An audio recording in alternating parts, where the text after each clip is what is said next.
Folks, welcome back to the program, and also welcome back our special guest. We have Mr. Bob Bailey is back with us. He's a candidate for State Senate District 16. Special election is tomorrow, but we're doing a Get Out the Vote rally. I'm leaving for Russellville as soon as the program is over here in about 20 minutes. Bob Bailey, welcome back, sir.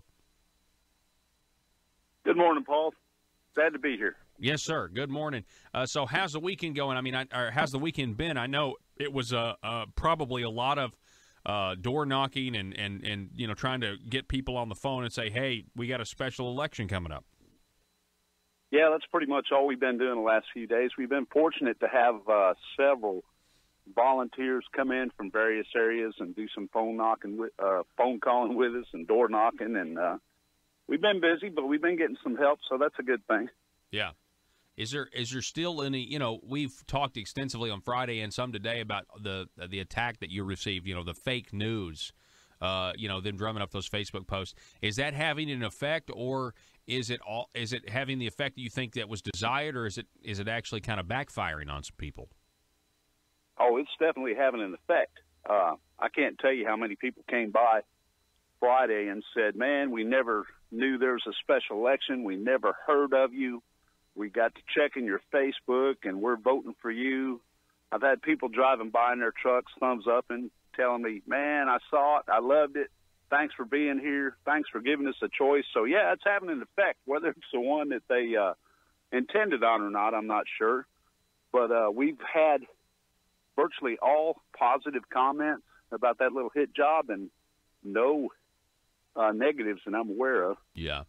Oh, I think even if you were persuaded to vote somebody other than you, if you were just look at the reporting from an objective, it screams like this is some sort of hit piece. It's very contrived journalistically. It just doesn't make any sense, because they don't even have proof. I mean, they didn't even research their attacks. They're very easy to see through what they were trying to do here.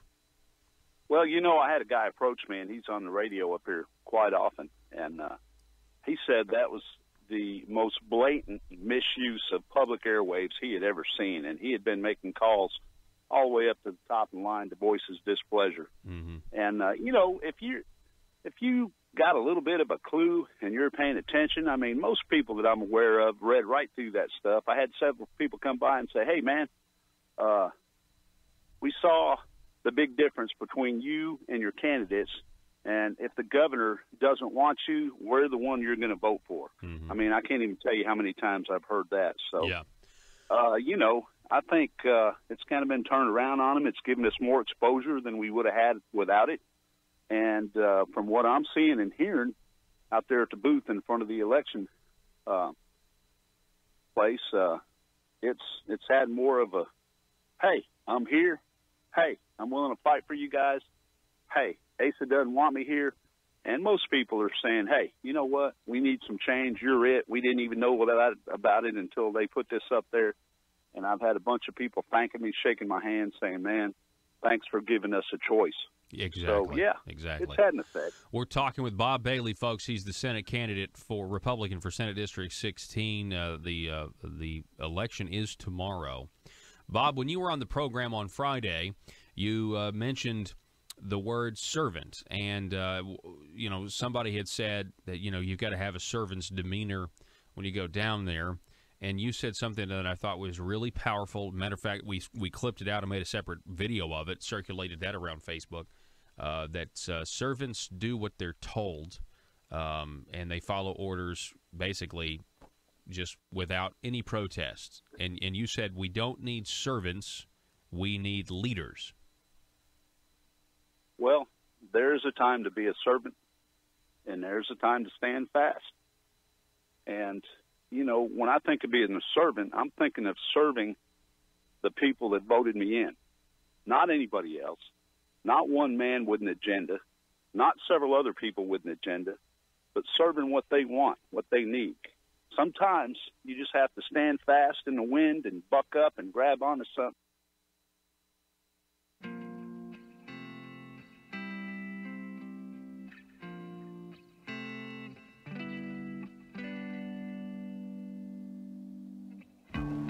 I think it's time we ask ourselves if we still know the freedoms that were intended for us by the Founding Fathers. They seem to be in full-scale retreat from spending cuts and are talking about raising people's taxes again. And I have only one thing to say to the tax increasers. Go ahead, make my day. If we lose freedom here, there's no place to escape to. This is the last stand on earth. Those who would trade our freedom for security have embarked on this downward course. Whether we believe in our capacity for self-government or whether we abandon the American Revolution and confess that a little intellectual elite in a far distant capital can plan our lives for us better than we can plan them ourselves. Conduit News Radio with Paul Harrell is on now. Hello, ladies and gentlemen. Thank you so much for being with us. Good morning to everybody out there. Good morning, Patriots. You have found the intersection of conservative ideas and reality where we are building a liberty machine. We want you to be a part of that. One of the ways you can do so is to give us a phone call or a text message. The number 870-275-9799. That's 870-275-9799. The intersection of conservative ideas and reality. And let me tell you something. I think that was on full display yesterday when we were in Russellville at this Bob Bailey for Senate Get Out the Vote rally. We had a blast. It was a great time. I multiple times, see, a lot of the people that were there not only listened to the program, Conduit News Radio, but they also watched the program. And one of the things they said to me, they said, Paul, gosh, you're a lot taller than you look on the camera. And I don't understand. I hadn't even never thought of that. But apparently, and I'm not a tall man per se. I mean, I'm an average height. But I noticed many people were saying, I don't know, that was the first thing. You're taller than I thought you were. I got that from several people. Here's a photo of the rally. Look at this rally. This is all of us. We gathered together for a picture. This was actually, there were more people that trickled. Yeah, this was early. Like, this was not even at 2 o'clock when this photo was taken. And so we took this photo because, number one, I wanted you to see how organized and look at this. So these are volunteers. I mean, these are people that believe in Bob Bailey. We talked to a gentleman on the Conduit News Facebook Live post yesterday saying that he'd known him since 1981, worked with him all of his life, and he doesn't, he wanted to make it clear, right? He wanted to make it clear that he was putting his name, his own good name, up on the on the chopping block because he was saying Bob Bailey is also a good, a good man. And, really that's what we all do when we vote for somebody. We're placing our trust in them. But a lot of people probably wouldn't go as far, especially in the modern political world, saying, well, I'm also putting my name next to this guy. But in a way you are. You're endorsing them, and then they are pursuing ideas, thoughts, concepts down at the Marble Palace or in D.C. or wherever in your name. I mean, they are doing these things as your representative. And so if they vote a way that is, really terrible or, let's say, immoral, or they vote to grow government, you are, in essence, voting to grow government. Or at least that's how, if you really take this concept to its logical conclusion, I mean, that's how he was, this gentleman was describing, his support for Bob, that he's throwing in with him. And I think that's really like it's a pure form of what this democratic republic is all about, and of a community coming together, and urging someone to run. And that's really, really, really important. If you're one of these people that want the power and want the authority, more likely than not, that's not a good sign. But if you're one that's reluctant to step in, but yet all these other people are saying, you need to do this because we need a representative and you're our guy, then that's a lot better. I feel like that's a lot more consistent, and I think you're going to have someone down there who's not going to be tempted by the power, so to speak. Now, I have to point this out, and I'm going to be the bad guy, Sorry, Joe. I don't know why I'm saying sorry to you. But do you see that photo? Do you see the tent in the top left-hand corner? Or it's to my left anyway. Do what? That tent. Yes. Go back to the old photo, the photo we just saw. Okay, so we see the tent. Now we'll get a close-up of the tent. This is Breanne Davis's tent. This is her tent next to Bob Bailey's. Breanne Davis is Asa Hutchinson's chosen candidate. She's the lobbyist, the complex down there, the monolith, if you will, of big business and industry. She is their chosen candidate, and you have the campaign donations and the invitations to prove it all. And that is her tent. I'm sorry, it's hilarious.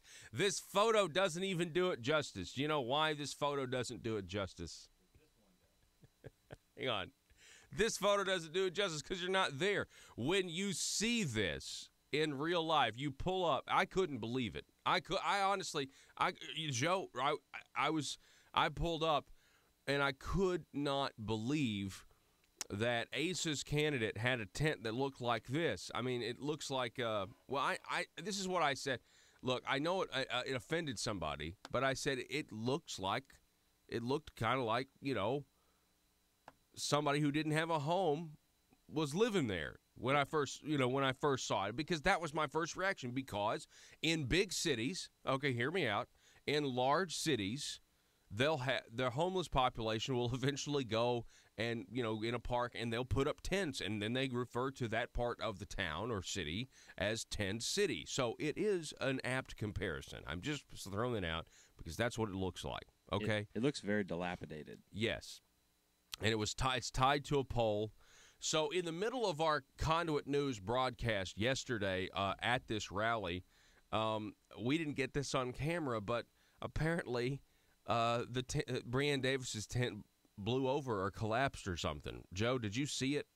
I didn't see it, but Misty, Bob's campaign manager, did. Okay. She's the one who took this photo. Okay, so anyway, so the tent blew down, and, that was interesting. So there were people there finally. When the tent started blowing down, there were people that showed up to put it back up. But then eventually they gave up on the tent altogether, and then they just left a table there, a table and chair. It was like Clint Eastwood at the 2012 convention where he just plops down the chair. There's now just a table and chairs there. So anyway, not even a tent. I couldn't help but just think about the contrast there. But anyway, none of that matters. Really, the truth is none of that matters. Because today, for the folks of District 16, it really could go. I mean, I got to feel like the enthusiasm when I was there, it seemed like it was all Bob Bailey, but you never know what the establishment's going to do. You never know. I mean, Joe, you noticed, actually, that Breanne Davis, she is advertising, paid advertising. Do what? Oh, it's okay. Breanne Davis, we don't want to show it. Breanne Davis is advertising paid spots on Instagram. That is something I've never seen in Arkansas politics before. So that's really trying to target the young vote, from what I can see, right? Yeah, we went to the Old School restaurant. Is that what it was called? The Old South Diner. Old South. That's right. Sorry, the Old South Diner, which is owned by a fan. We went to the Old South Diner to just kind of to go see him and talk to him and maybe try to see if we could pull the crowd that was there.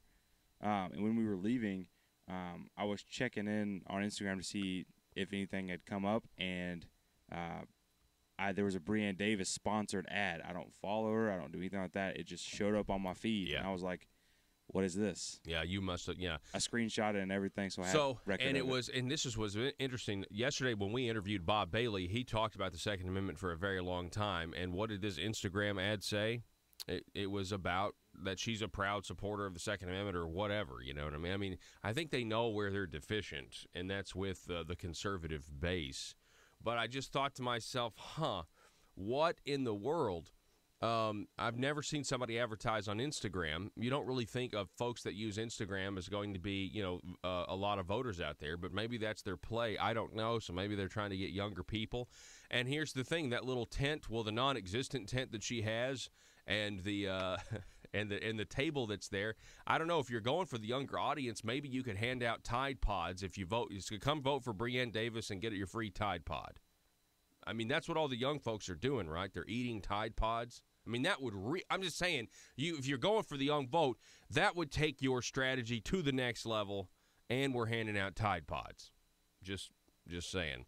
Folks, the telephone number, 870-275-9799. If you want to contribute, we're also broadcasting live at Facebook.com/Conduit News. That's Facebook.com/Conduit News. All in all, Joe, though, what was your impression? I mean, this was good, right? We'll kind of wrap this up, a recap of what that rally was. But I got to say, all of the fans of the show that came out were good. All of the supporters of Bob Bailey were good, and it just really felt like they had there's a lot of momentum and a lot of organization on their side. I agree. From top to bottom, the feeling I got was there's a lot of support for Bob. Mm-hmm. There were firefighters that honked at us. Yeah. You see that? While firefighters drove by, and then they saw it, because you can't really even see Breanne's tent from the road. Yeah. You can see Bob's, though, and they were honking, and they were, and people were driving by saying, "Hey, I just voted for you, Bob." I mean, it was great, but I mean, today's the day, and you got to get out and vote. Yeah, it just felt like there was a lot of support for Bob. Not to get anyone's hopes up or anything, but I get that feeling, from talking to people, listening to what people were saying, there's a lot of support for Bob in Russellville. Yeah, for sure. And if anything, just based on that, it'll be close, to say the least, I think. But at the same time, it may be, you never know. You might end up avoiding a runoff. But people got to get out and vote. And and a lot of people were. There's always a speculation, okay, what's the establishment going to do? Do they have any more dirty tricks? I mean, after what the establishment did to Bob Bailey with the coordinated media attack and the fake news about the Facebook posts, who knows what they'll do today? If they do anything, you can rest assured it'll happen after this program is off the air at 8 o'clock, so we can't cover it and let you guys know. But everybody out there who's listening on KARV, KARV, 101.3 FM and 610 AM on KARV in the River Valley. You guys are in District 16 more than likely if you're listening to this broadcast on that station. Now, you may not be. You could be in a different one. But certainly if you are. And, go vote and make up your mind. I mean, if you're a listener to this program, I can't imagine that you are a leftist, but you may be. And if that's the case, you probably know who you want to vote for. But if you are if you're a limited government conservative, I hope this program has at least been beneficial to you, to where you have more of the truth to make an informed decision for yourself or your family about the direction that this state needs to go. And I'll say one more thing to the folks in Russellville and in District 16. These special elections are always very meaningful. It'll be a good voter turnout if by the end of the day today, when the polls close, 5,000 people have voted in this thing. That'll be a pretty good turnout for a special election. And I want you to think about the concept of 5,000 people relative to a population of this state of 2 million. And 5,000 people being able to make such a great impact to shape potentially policies going forward in a big way for the rest of this state. Not just the limited government conservatives in District 16, but the limited government conservatives all across the state that have been lied to, that have been disenfranchised, all for the benefit of the Marble Palace establishment, and to the detriment of us, to the detriment of liberty for us and for our kids, for our grandkids. Government is growing and liberty is shrinking, and it's being done under a Republican banner, and it's pretty disgusting. So take pride in that. 5,000 people may be able to lift up the rest of the conservative movement in this state, and that is the responsibility that is on the good folks of District 16. Government must be attended to. Liberty has to be preserved, and that's what we're fighting for. We're fighting for principles. We're fighting for people who look at political. I mean, it's really those who understand what the stakes are versus maybe those who just see it as a fancy title, or maybe those who see this as a political game. There are people who believe that politics is just a game, and that the benefits and the benefits of liberty are not really at stake, and then this whole system is really not fragile at all. That this is all fear mongering and everything else. 5,000 people can shape the policy. Can help shape the policy going forward at the Marble Palace. That is an awesome and really neat responsibility. Every time there's a special election, that is what's going on. Go vote, citizens of District 16, and we'll talk more about this later. We're going to interview Bob Bailey a little bit later. I'm going to take a break. In the meantime, you guys can read up on this article. We're going to cover it next. Ex-lawmaker pleads guilty to conspiring. An Arkansas lawmaker has pled guilty to conspiring, and he made himself really rich. We'll talk about that and actually how that ties into District 16. Back in just a moment.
This is Mother Government. My people. The promised revenue gathering to fund my motherly goals, such as the Arkansas Works, Obamacare, private option has commenced. I have asked my representatives and senators to execute my will concerning new revenues, from the tires you use to drive on my roads, the candy and sodas you consume and purchase in my stores, and the digital products you download on my internet. Your sacrifices and tributes, which are owed, display a measure of obedience, but there are still collectible sacrifices I require from the people to increase the work and size of our great government of Arkansas. There are two matters left unresolved. 1. I require a general tribute for all purchases made on my internet. Not just digital products, but all products. My dear children, there are those who would thwart my motherly goals of progress. If you see them, please combat their misguided notions of freedom by using phrases like mom and pop, and tax cheat. 2. I still require more revenue sacrifices concerning your consumption of my gasoline. I require your undying loyalty on the subject. Subjects, in conclusion. More revenue is good. Static revenue is bad.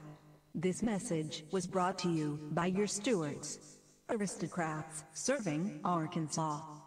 Thank you, my children, in advance for your required and expected obedience that keeps society safe and prosperous. And always remember, from cradle to grave. PHP Parody.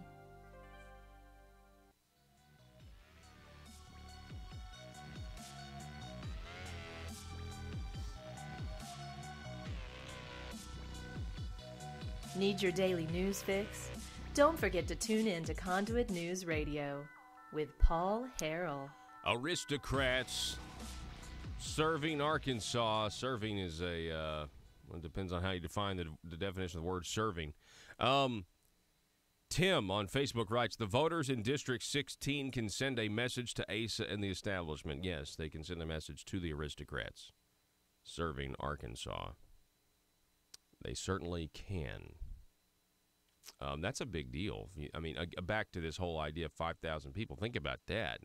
This may be, as it was at Gandalf. The Gandalf said, the coming of Merry and Pippin shall be like this, the small stones start an avalanche.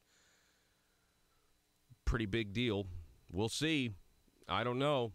It's up to the voters. It's up for the people to decide. I think the conservatives have done a great job of stating their case.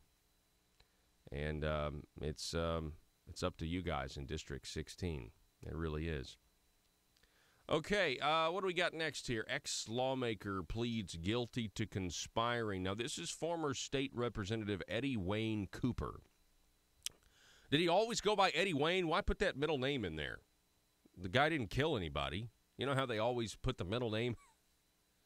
I mean, they always do that, right? You got to have a middle name if... Yeah, you got to have the three names if you're a killer. So Eddie Wayne Cooper, did he always go by Eddie Wayne? I don't know.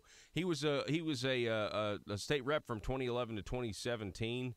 Is that right? No. No, that was before that. This is when he was receiving that money, that illegal money. Now that's what he's pled guilty to. So he was a state rep before that. So I don't know if they always called him Eddie Wayne or not. Just so you know, if you ever get accused of assassinating somebody, they're going to use your middle name. All right, so embezzling $4 million, this guy. $4 million from a Missouri-based nonprofit. That's the Preferred Family Health Care. We've been covering this story for, about a month, 2 months, something like that, ever since this all came out. Because back in December, you had in New Jersey. See, this goes all the way up to D.C. now. This is some Medicaid fraud that goes all the way to Washington. That's what you need to know, all the way to Washington. And it also gets into Arkansas even more. Conspiracy to embezzle from Preferred Family Health Care of Springfield, Missouri. That's what he has pled guilty to, this former state rep from Arkansas. From 2011 to 2017, the Arkansas Democrat-Gazette reports that Cooper received at least $387,501 from an Arkansas lobbying firm that received $3 million from Preferred Family Health Care. So the way the scheme was working is this Preferred Family Health Care wanted more and more money, Medicaid money, okay? And then they were turning that money, the nonprofit was, out to lobbyists to lobby for more of the money. Well, that's illegal. You can't do that. The nonprofit's financial records show its payments were for consulting services. I've told a lot of Arkansas legislators who have really no expertise at all, but they get down there and now all of a sudden they're consultants. But we don't know which are consultants because we don't have the Medicaid disclosure bill that Senator King has tried to pass 3 or 4 times. That's interesting. What's the key sentence here? Under federal law, nonprofits that receive federal funds, such as Medicaid, are barred from direct lobbying efforts. That's interesting. Direct lobbying. Now, what's the difference between what Eddie Cooper did and what Michael Lamoureux did with the Faith and Freedom Coalition? Anybody know what the difference is? I don't. I can't. Michael Lamoureux, that organization was funded by donations to lobbyists, and then that organization raised $140,000, and they paid $120 of it to Michael Lamoureux for fundraising. He got paid that for fundraising for the organization, if memory serves correct. Now, they get to say, oh, well, I'm an attorney, and that's just my legal services, but yeah, right. Everybody knows what happened. What's the difference in what Eddie Cooper has done with Preferred Family Health Care? I'm going to finish. I got more to say about this because we also need to talk about the Bureau of Legislative Research and their attorney versus Preferred Family Health Care's attorney. Newsflash, they're the same person.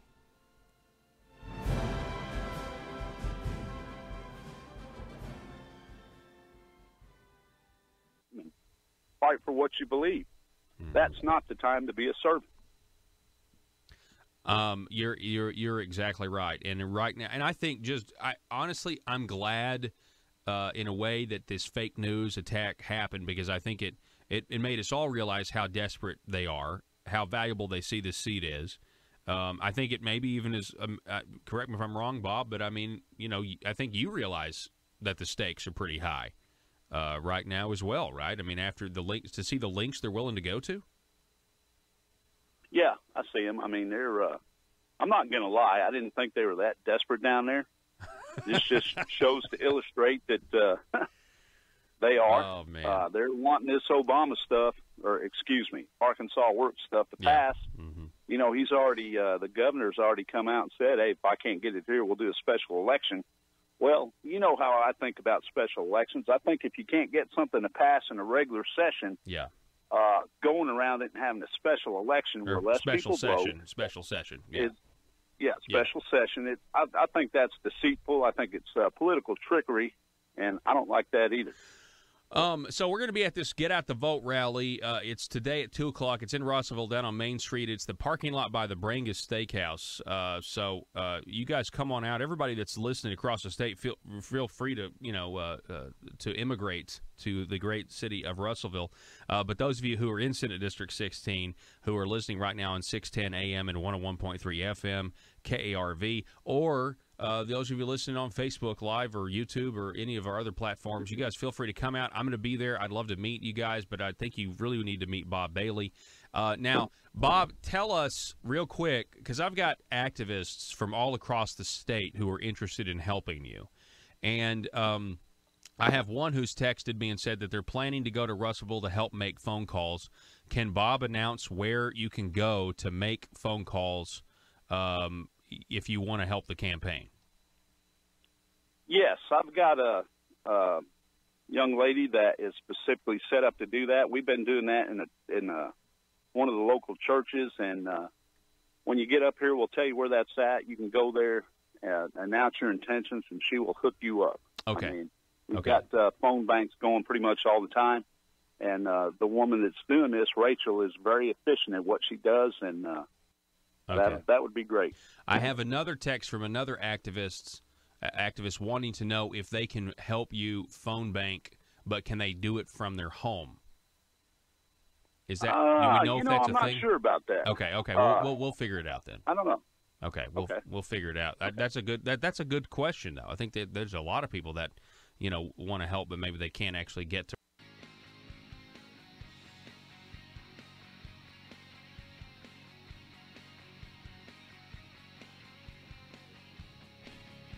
The intersection of conservative ideas and reality. Conduit News Radio with Paul Harrell.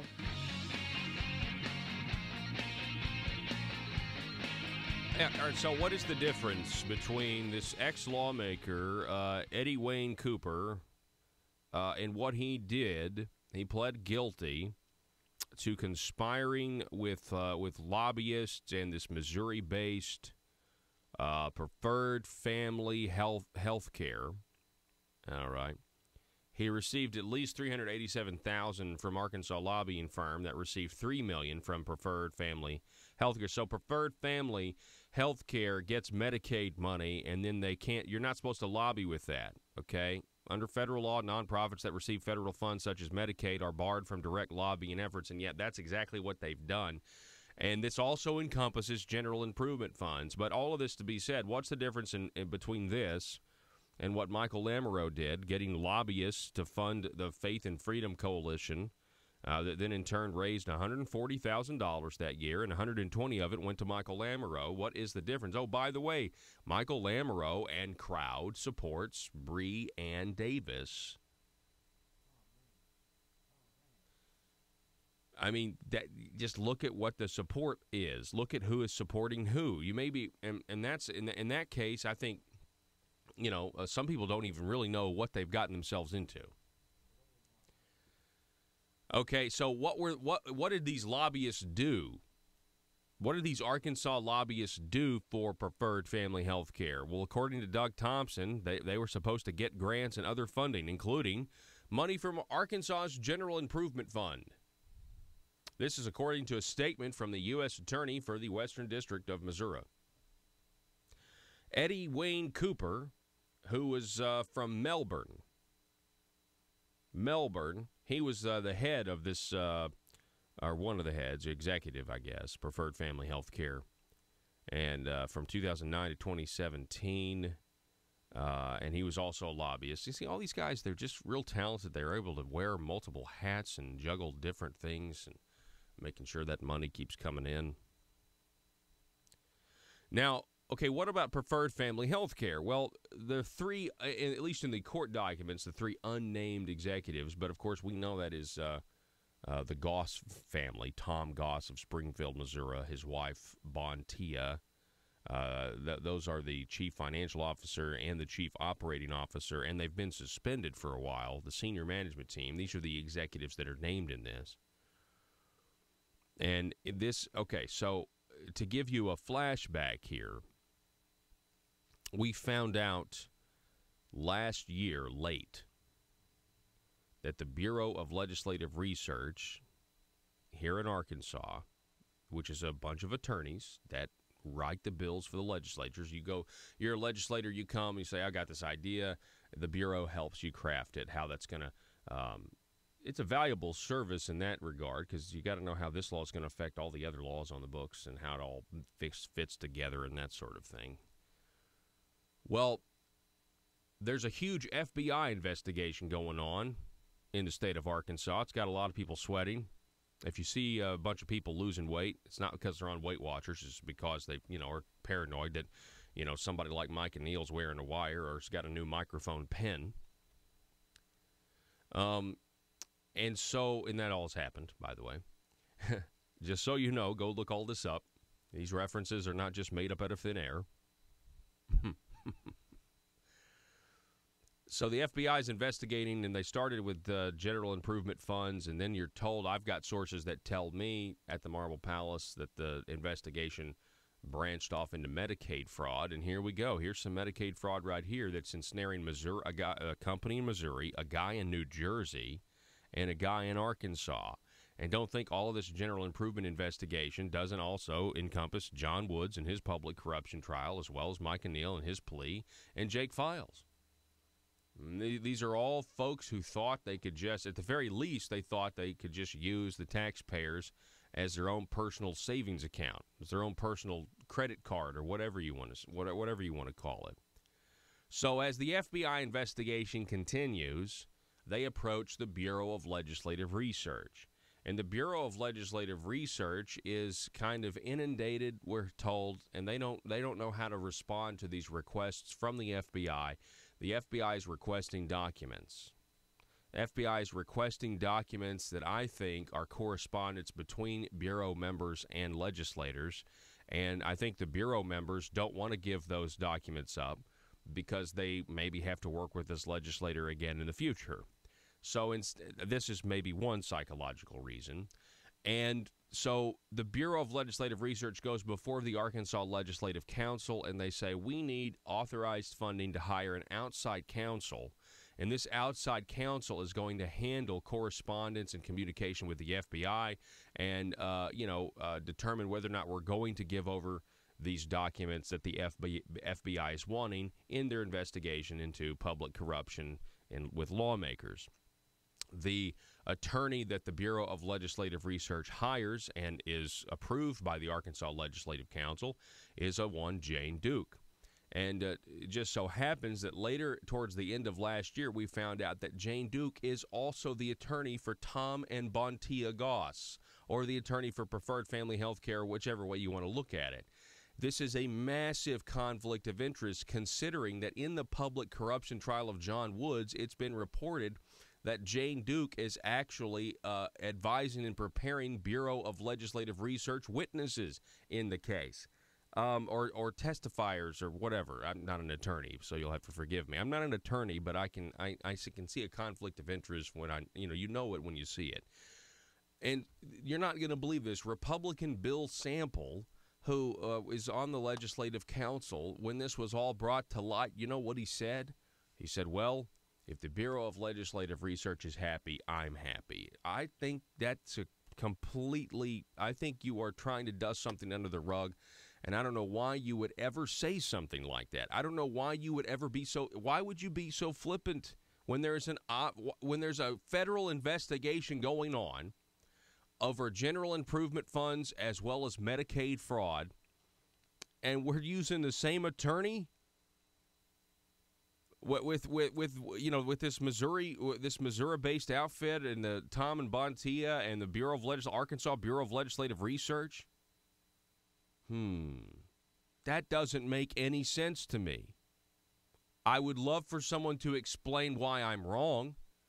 I would love for someone to explain why why there's nothing, there's no there, and how this is above board, this is fine, and it's all perfectly ethical. I really would, because maybe I'm missing something. Again, I'm not an attorney. I didn't go to law school. I don't know. But when this information comes out, maybe is there not any? There's literally no one that talks about this. I'm the only one that I know of that actually talks about things like this. This doesn't look. First of all, if we're talking about any sort of government operation, which we are in the Bureau of Legislative Research, any appearance of conflict or impropriety means we're done. Any appearance. Surely this is the appearance.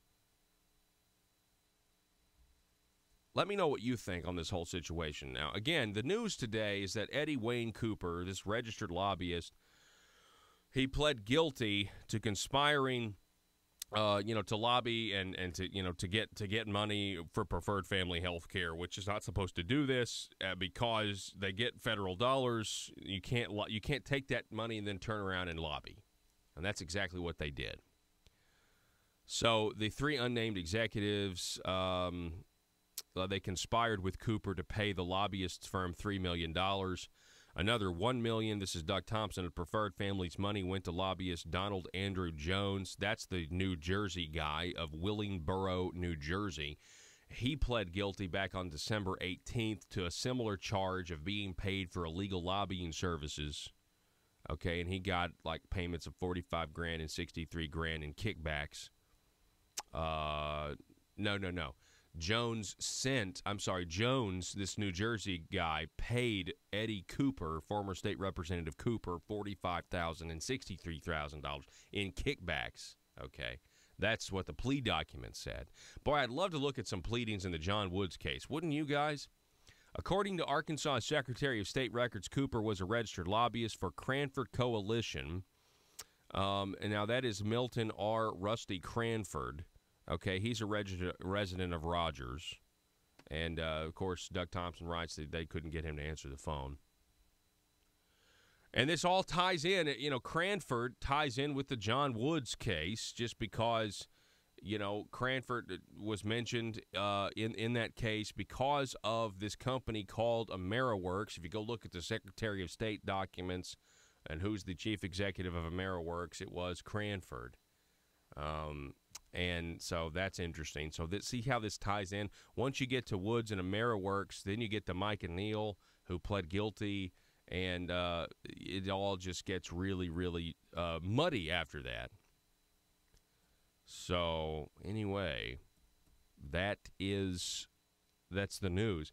And again, someone please advise me, what is the difference between this and what Michael Lamoureux, the governor's former chief of staff, did?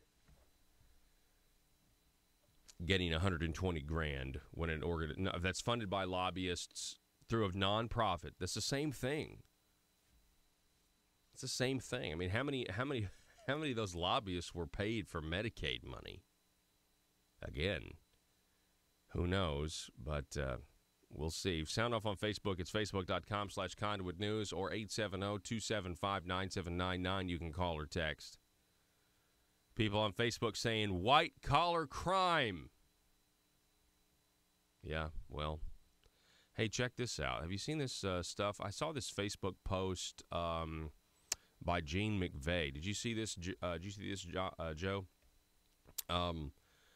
Gene McVeigh writes this: "You won't see Arkansas Governor Asa Hutchinson calling attention to these numbers on MSNBC or Fox. Not shown is the Arkansas labor participation rank of 47th. So go over to this overall best states ranking. Have you seen this? U.S. News put out the best overall states. You can go down and click complete list. It's go to the actual website, Joe. And let's look at some of this stuff. Let's go to number 48 because Arkansas ranks 48th. It's pathetic. We are. I mean, according to this list, it's pretty pathetic. Yeah, you see there? Look at that healthcare rating. We rank number 50 in healthcare. Now, how could that be with the innovative Arkansas Works, Obamacare, private option, whatever Asa wants to call it? How can we be 50th? I thought we were the only state in the South that did Obamacare the right way, that life gave us lemons. And there's a meme I saw the other day, Joe, where a guy was, it was like one of those Vine videos, and he had a cereal box of Life cereal, and he poured it into a bowl, and it was just nothing but a bunch of lemons, like whole lemons that came out. I thought that was funny. How can we be number 50 in health care? How? How is that possible? I thought we expanded Obamacare. I thought that was going to solve all our problems. Man, this whole thing is just selling the people of Arkansas. 39th in education. Crime and corrections were 48th. Infrastructure were 45. That's a bad one. And you know what? That's going to get worse because, I mean, we're spending all this money on Obamacare. 47th in opportunity, 37th in economy, 29th in government. Oh, man, how did we get 29th in government? You think we'd be much lower than that? They must not know that we spend almost $8,000 a person on our government, while Texas and Oklahoma and Mississippi spend $5,000. Tennessee spend around $5,000. What else is this? We have this other one here. Oh, man, look at this. Will you take a look at this for a second? Go to this. Speaking of Asa, Asa went on Fox and Friends last week, and you know why he did it? This is the truth, and this is the absolute truth. You know why Asa went on Fox and Friends? Because his primary opponent was on Facebook, Jan Morgan, and she was posting MSNBC, his appearances on MSNBC versus her appearances on Fox Business, and that's exactly why. But look at these comments here. It's just crazy. I mean, almost everything Asa posts on social media, the comments are brutal. Brutal. Stephanie writes, no vote here. He funded more to a corrupt government group. Nope, not again. Let's see here. Other people talking about you can't stop the China from stealing our copyrights and that sort of thing, the livelihoods of the Arkansas citizens. A lot of people are getting on it. They're not hip to this whole, I'm going to bring jobs over from China or whatever, Chinese companies here. People calling him a rhino. Oh, this is the best one. And this kind of springboards us into what we're going to talk about here in the next hour. Michael, you see the one, Michael, where he says, you left out, meaning talking about this interview on Fox and Friends, you left out your task force put together to comb every possible opportunity to raise taxes on the people of Arkansas. Excuse me. That is exactly right. People are getting it. People are getting it, and I just want you to know these are names that I don't see. I don't see a lot of these names very often on Facebook. A lot of times you can see the same people who are just very active. No, these are new folks that are getting new information. And let me tell you something. Asa is getting all this. I'm going to show you some carefully crafted language and some headlines in the next hour. Yesterday was the beginning of the fiscal session, and the governor had to address the joint assembly, the General Assembly, and he called for tax cuts. He called for tax cuts, ladies and gentlemen. That's right. He called for tax cuts, but are they really tax cuts? No, they're not really tax cuts. And if you read between the lines in the article, they tell you these aren't really tax cuts. It's just tax shifting. If you listen to Senate President Pro Temp Jonathan Dismang, he says we've got to have more revenue in order to give you these tax cuts. These people are just full of carefully crafted language. And I'm about to, I think we can probably start coming up with some synonyms for what carefully crafted language really means. You know what I'm saying? All right, we got to take a break. Don't go anywhere. Back in just a moment. If you're like me, you believe that small business is the heart of Arkansas's economic engine, and it should be viewed that way by the politicians in Little Rock. Conduit for Commerce also believes, like you and I believe, policies that achieve less regulation and lower taxation help small business in Arkansas thrive. Other policies like small, constitutionally consistent government and reducing citizen dependency on government keeps it from growing and expanding its influence on our daily lives. Conduit for Commerce works every day to educate the general public and legislators on these important priorities in the name of Arkansas small business. By the way, contributions to Conduit for Commerce are tax deductible. Log on now to conduitforcommerce.org and click on Contact Us on the right side of the page. That's conduitforcommerce.org. Go there now and learn the facts on protecting small business in Arkansas.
It's a PHP parody.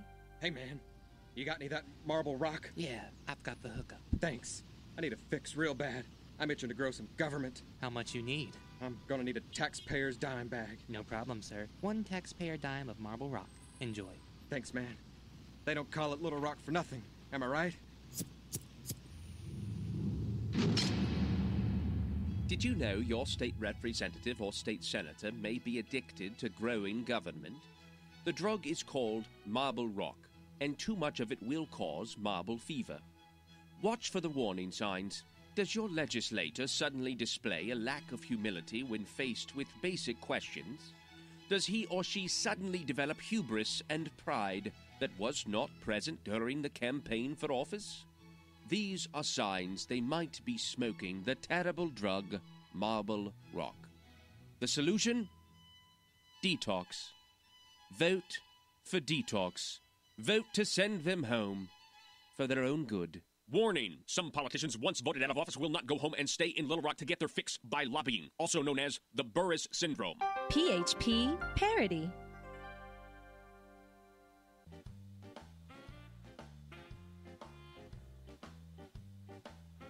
Exposing the truth and everything the Marble Palace establishment keep trying to cover up. It's Conduit News Radio with Paul Harrell.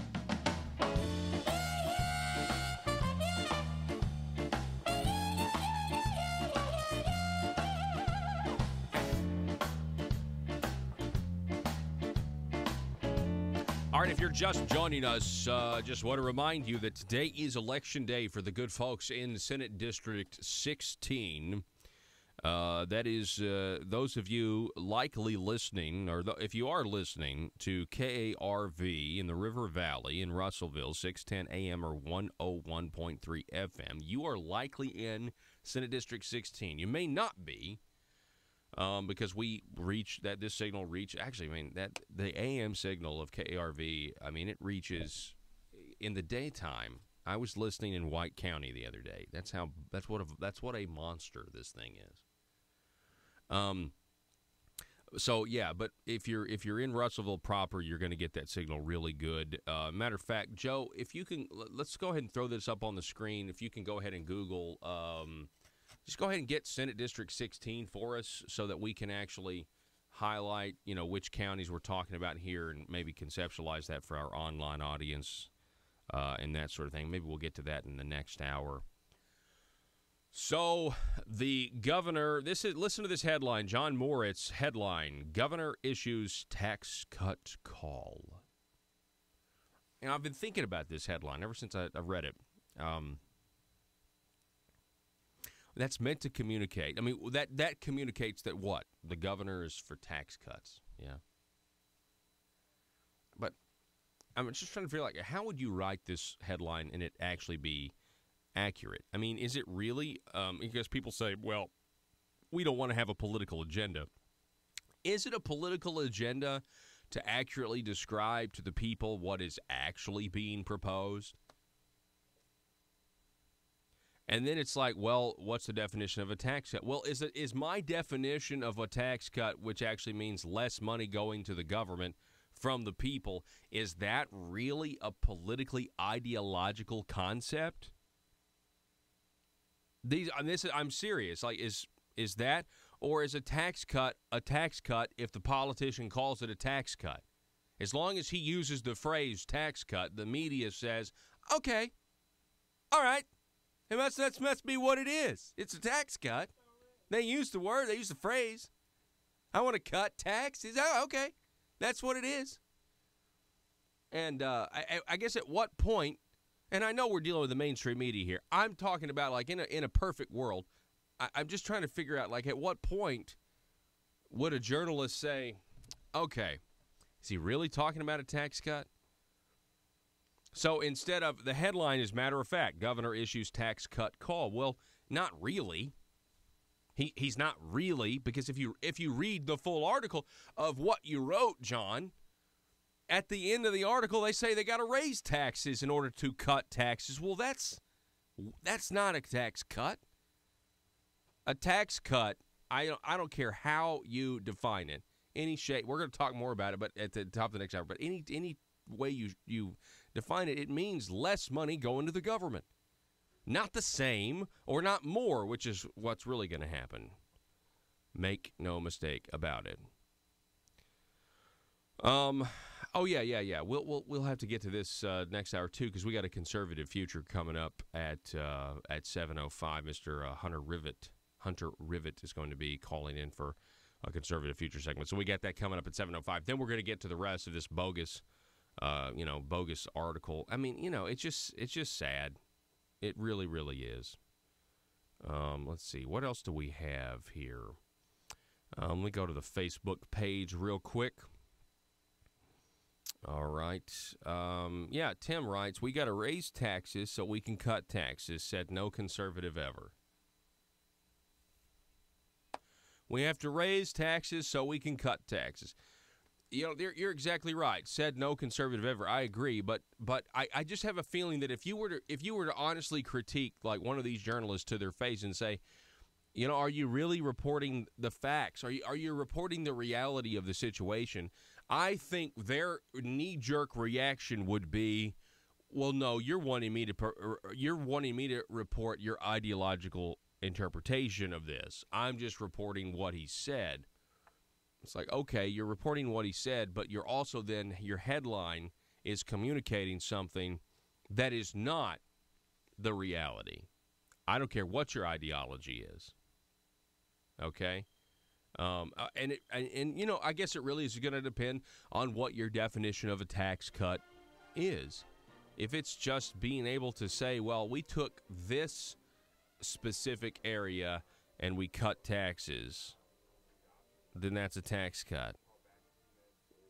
But, I mean, if you look at the overall picture, it's not a tax cut if more money's going to the government or the same amount of money's going to the government.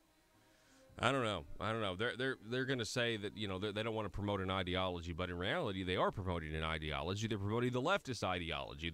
They're promoting the faction of Asa and the boys that want to grow government and want to sell you and tell you that they're shrinking government, all so that they can try to inflate their political futures and their careers, get whatever appointment they want to get. Yeah, be watching on who gets appointed where. That's all I got to say. Got to go. One more hour coming your way next. The news and talk of North Northeast Arkansas. This is News Talk 101.3 FM and 12:30 AM KBTM, Jonesboro, an EAB radio station. Russellville and that sort of thing.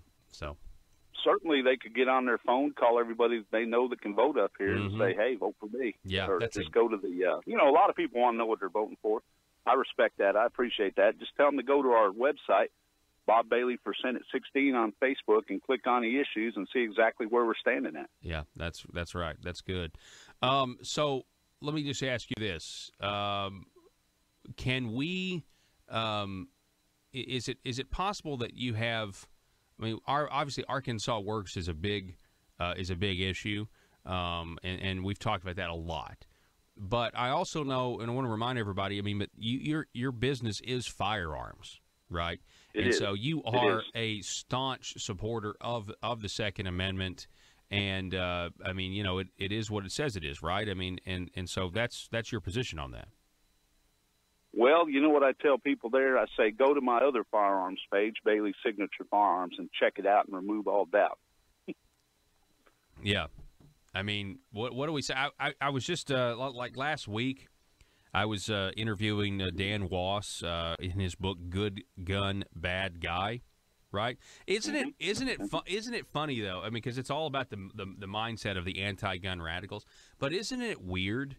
I mean, do you find it strange at all that we live in Arkansas and yet we have politicians that are not willing to stand up for our Second Amendment rights? I mean, the governor himself won't actually come out and tell the Arkansas police and tell all the prosecutors that we have constitutional carry. I mean, instead he said, check with your local prosecutor. Isn't that very strange? I mean, this is Arkansas. You think with the culture of guns that we have, we wouldn't be in this political correct I don't know, purgatory almost. Yeah, I find it a little bit strange, but you gotta look at the polls. Arkansas is typically 5th or 6th in gun ownership in most of the polls that you see. And, here's the thing. Guns do not fit in a globalist utopia.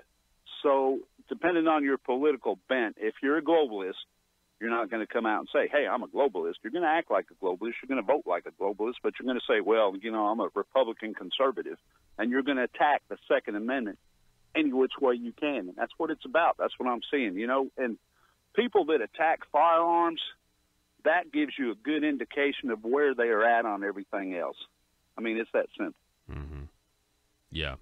People who attack fire. I agree. I mean, that it does seem to kind of fall in line with all the other liberal issues too, because it's like you don't need to have that freedom, or right. you can have that freedom, but we're going to regulate that freedom. Yeah. And go ahead. How can you regulate freedom? I mean, you're basically saying I don't trust you to be able to defend yourself, and a lot of people say, well, defending yourself comes from the state. It comes from the government. No, it actually does not. It is a God-given right. We have protections in place to keep the state and the feds off of it, to leave it alone. Unfortunately, a lot of people aren't aware of that. They think, well, we got to have a license to protect ourselves. No, you really don't. It's a God-given right.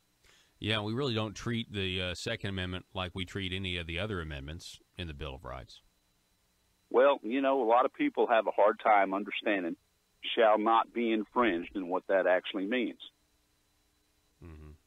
Yeah, they certainly do. I'm just looking at, like, if you look at the Fourth Amendment or things like that, it's just, or the other amendments, it's like we don't. Now I know people want free speech zones. I mean, I know people have argued for that, which is kind of the beginning of it. But it just seems like we don't. And Trey Gowdy has an excellent Congressman Trey Gowdy. He dressed down somebody from the Obama administration one time, trying to get them to admit, hey, why don't we treat the First Amendment the way we're treating the Second Amendment when it comes to, I think they were trying to put people on lists or something, or take away their flying privileges or something. It was weird. But it really is, if you were to lose the Second Amendment is really, I feel like, one of the things that keeps the government in check, because it's not for hunting or fishing necessarily. It's really just for, hey, we need to protect ourselves or potentially protect ourselves from a tyrannical government. And that, of course, when you say that, makes everybody nervous. Oh, yeah, it does. It causes some people to lose sleep and have the shivers at night, But you got to remember, if you look at the amendments, the first one is the right to free speech. The second one is the right to bear arms. Now, they put that in that.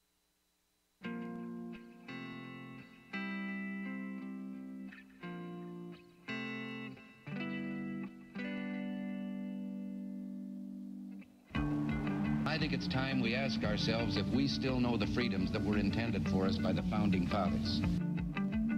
They seem to be in full-scale retreat from spending cuts and are talking about raising people's taxes again.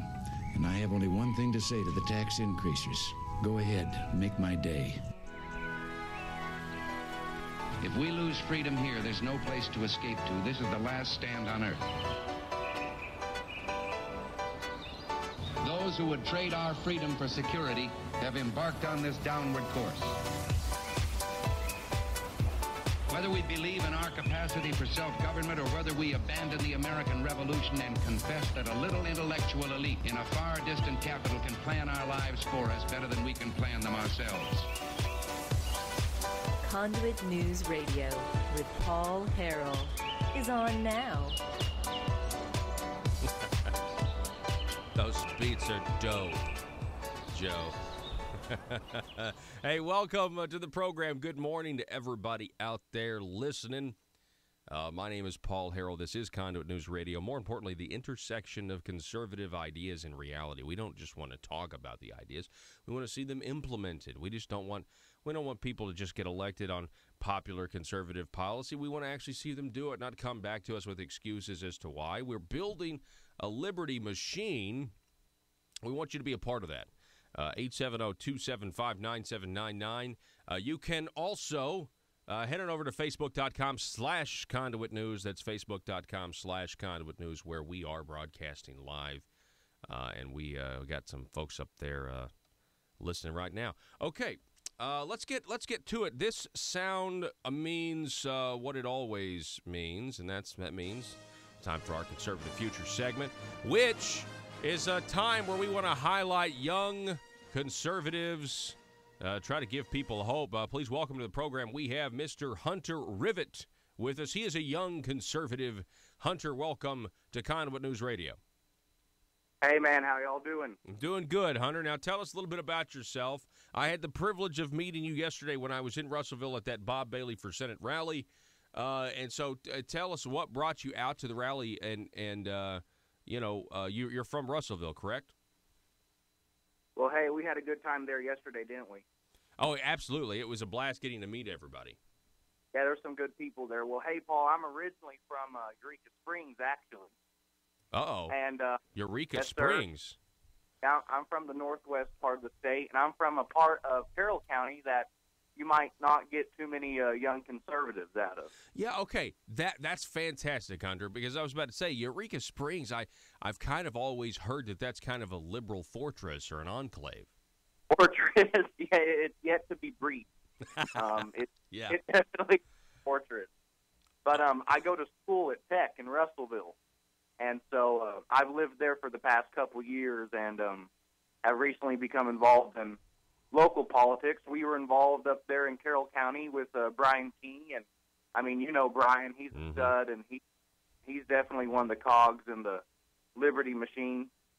And well, now we're down here and we're helping Bob, and he's just another cog in that machine. So, no doubt. I mean, no doubt. Yeah, fight for liberty in Eureka or here in Russellville. So. Yeah, that's really awesome. That so you're from Eureka, you're involved up there. Now you're going to school at Arkansas Tech in Russellville, and you're fighting the fight there.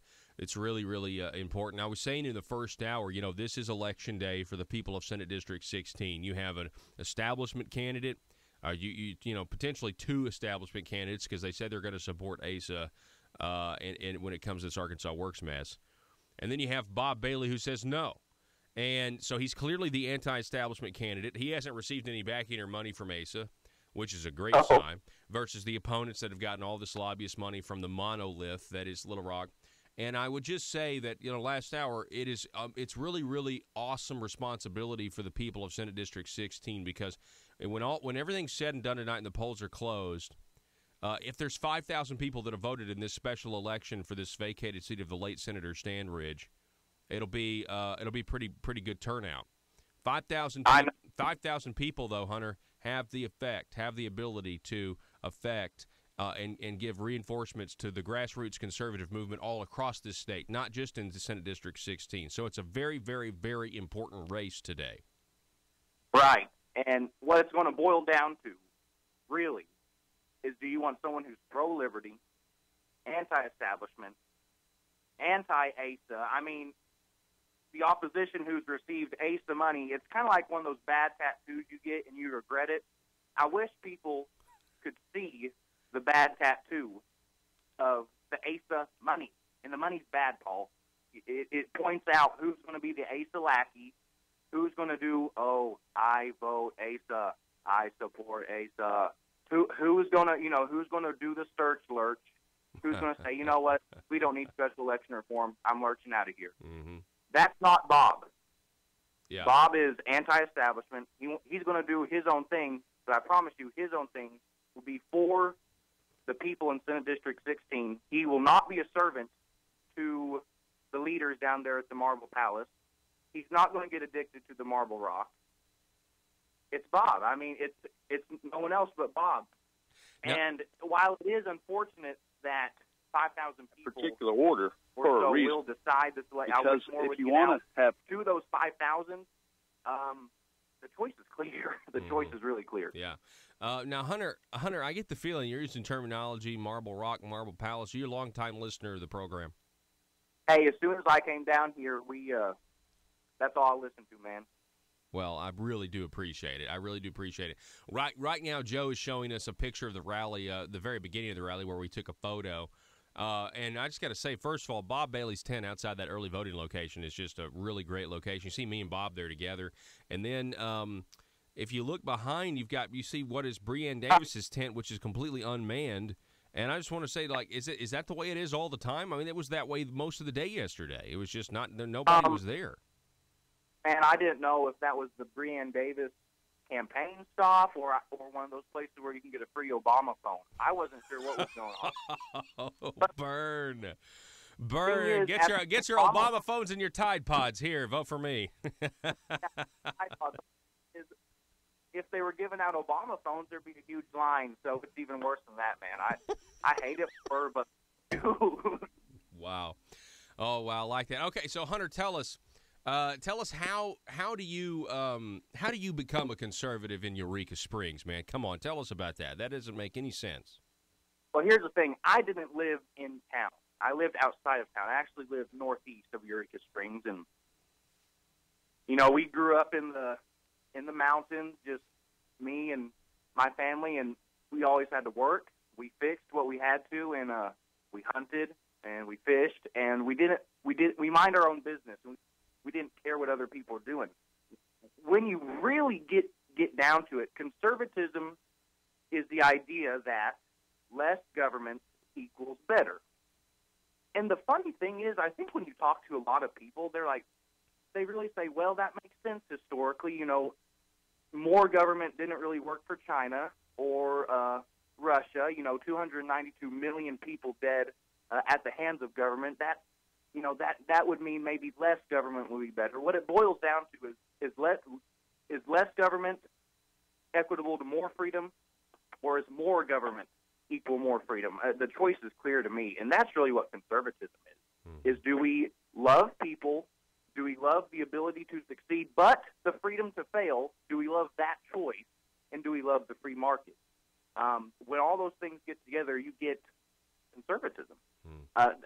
And after just doing even the slightest bit of research, I don't see how you could come to any other philosophy or ideology that just rings more true with human nature, really. Yeah, that's a really good point, and that's a great way to have made up your mind. You basically say we just didn't bother anybody, we kept to ourselves, and you do a little research, you come to this conclusion on yourself. Of course, we got the left, and so you're in college now. What year are you at Arkansas Tech? I'm a senior. Okay. So what's the environment like there? Obviously, I know it's an Arkansas university, so you're probably going to have more conservatives on campus than you would, let's say, Berkeley. Okay. But you still have this liberal ideology through all of the university systems. So how is it? How is it being a conservative? I mean, are there a lot of liberals, around you? Are you accepted, or what's the status there? I'm not a total pariah. See, I'm in social studies, education, and political science. So I go to a lot of education courses, and we all know how state education is. It's just the IV system of the state. And without state-funded education to manipulate the minds of our youth, statism, big statism, would not continue to be a thing. So the education courses, you kind of have to hold your own, and you're like, well, that makes no sense, but I don't want to fail the class. It's unfortunate. That's how it goes. So now, you're hang on real quick. You're saying some of the philosophies that they're teaching you in these education classes, they make no sense, but you go along with them because, I mean, you want to pass the class. I think that's really sad. I mean, I understand why people do that. You don't want to stand up and say this textbook is wrong. This is garbage. That's not going to get you anywhere.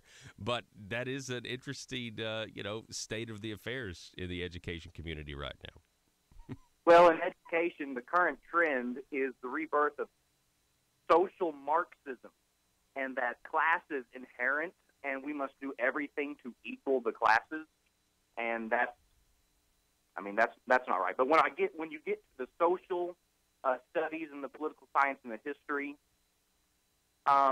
you kick it up a notch, and you get social justice warrior history, the revision history. Now, this is what I say. People, and I've always had a problem with this when people say, well, they ain't teaching the right history. Well, the thing is, they're not teaching all of the history. They're not teaching all of the history. They tell you that Jamestown settlers had a really hard time. Well, why did they have a really hard time? They were practicing socialism and farming methods that weren't working. And then they said, well, let's give each person the freedom to fail, and they're responsible for their own food and safety. But you're never taught that. You're never taught that the Second Amendment is there to protect all of the other rights, and you're never taught about Jacobite uprising or the battle, of Concord and Lexington. What was that about? Because the British were going to take the arms of the colonists, and they're like, no, these are our arms. We have no way to defend ourselves. But you will not be taught that. You will be taught guns are scary. Paul, they're scary. They shoot, walk in, and they kill people. But it's not right. Yeah. And the thing is I fear that a lot of students just don't do the research. And I'm going to say it. The left is lazy. A lot of the left is lazy because this is us. This is the right. This is the conservative. The conservatives have the facts. But on the left, you have a lot of feelings. But when they go out the door with the racist card, what are you supposed to say? Because now they're saying, if you say you're not racist, you're racist. So it's a 360. It's not a 361. It's a 360 lose if you are conservative. If you have the notion of free market, you're a racist. If you believe in the family and love, you're sexist. It's just there's no winning. And I mean, we're gonna have to take every win we can get. But man, it's looking on the college campus. It's looking pretty bad. Now, what you said earlier, yes, universities in Arkansas are not so bad, but how bad does it have to get? I mean, last year we had a speaker to talk about how Islam was a feminist religion. What? Really? Are you for real? Really? Are you serious? The new trend is how oppressive Christianity is and how awesome Islam is. What? Has anyone done any research? And yes, it's a feminizing force. You will find no better equality than that in the Islam world. And I invite these feminists at Tech to go to a Muslim country and see how long it takes you to, just tell me how feminist it is. Yeah, tell me how empowered you feel over men. When you have to have four men testify that you were raped in court, tell me how empowering. Yeah, man, that is disgusting. That is weird. Yeah, and that's what you're describing, Hunter, is actually pretty scary because when people are putting out supposed facts that are actually the complete, not even close to truth, like you said, the complete opposite of what the reality of the situation is, you start to really get worried, because you do have these people on the left who, they're convinced, they're convicted, they believe in all of this stuff strongly. And what is that going to, and when you have a society that is now can't agree on anything, or at least that seems to be where we're moving. You can't agree on anything. What are you worried that, obviously you just worry that eventually they're going to say, you know what, we just think you don't need to be alive anymore. We need to take care of this because we're just so incompatible and you're making our lives so miserable. And that we've seen that with the Antifa movement. We've seen how they want to get violent, how this is what they think, how they don't want to have a Western civilization style debate because they, number one, lose, and they just think that the whole system is racist and it's got to be torn down. Right, and this is what I've started to think about some of the what I call the loony. There's loony left, lazy left, and just the loco left. The loco left, I think they just need help. The lazy left, they just have to do the research. But then there's the loony left, and I think that's probably the median. And this is why people like Oprah really personify the loony left. It's because Oprah believes if you say Islam is a feminist religion, Islam is a feminist religion, Islam is a feminist religion, that it'll happen. That force is true. It's kind of like there's no place like home, there's no place like home. She goes back to Kansas. Well, that's not how it works in the world. You have to call it for what it is. You have to call Arkansas work for what it is. Obamacare. You have to call exactly. You have to call the veteran tax break for what it is. Not a tax increase. A tax increase. Right. Oh, and we can't. This is can't fun. Lie about this is fun, Hunter. I'm having fun. Awesome. Oh, but I mean, goodness. It's just bad, dude. I know. Well, hey, listen, Hunter, I appreciate it. We do have to go. I want to have you on again soon because this has been a great. Man, we have had some fantastic young conservative segments here the last three or four times. So, but Hunter, I definitely want to have you back on. And real quick, what are you doing? You're volunteering for the Bob Bailey campaign for Senate, and I know again this is Election Day. So, real quick, how do you plan on spending your day? Hey, on Election Day, you'll probably find me in Russellville running around with a sign getting you out to vote. That's all it is. We're going to be hard today, man. All right. Hunter Rivet, I appreciate it, sir. Thank you so much for being a patriot. Yes, sir. All righty. Folks, it's Conduit News Radio. My name's Paul Harrell. Don't go anywhere. Back in just a moment.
Who's next to Zipline? Me, and I'm really excited about this.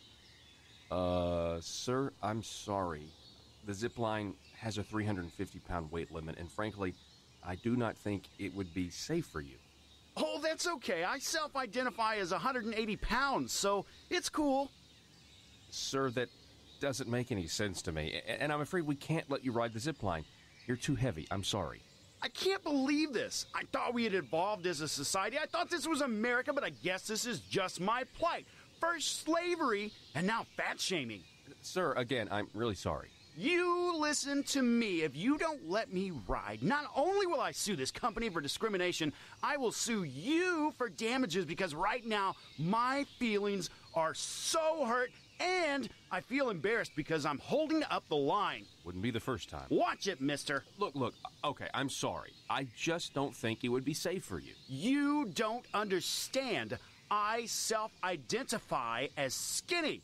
So you have to let me ride the zip line. The Constitution says so. I get to define my own reality. Oh, you know what? Okay, fine. Whatever. Ride the zip line. Mike, let this man ride the zip line. Thank you. Now watch as my self-identity trumps your bigotry. See you on the other side, racist. Here I go!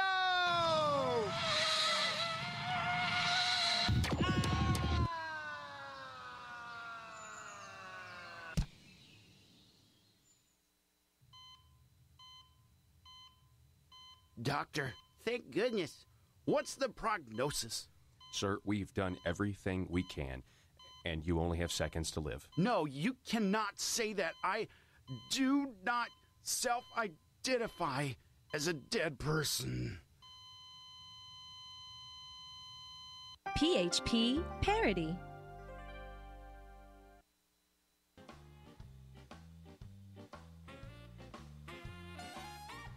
Determined to drain the swamp in Little Rock, it's Conduit News Radio with Paul Harrell. So while I was driving home yesterday, I was listening to the Dave Ellswick show on The Answer out of Little Rock, 96.5. And that is the program that if you're in the Central Arkansas area, you're listening to this program on now, The Answer. We're really grateful to be on.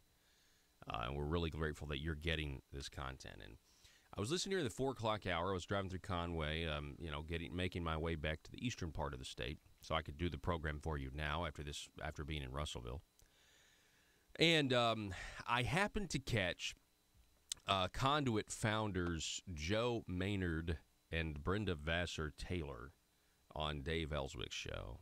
And I have to say, it was a fascinating debate. It was really, really well done between Joe and Brenda and Dave and Mr. R.D. Hopper from Sonny's Auto Salvage. It was really, really powerful stuff. It was a very good conversation. It was easy to understand, but there were also some esoteric elements. But I heard Joe Maynard say this, and I just posted this on the Facebook feed, and this really is what it's all about.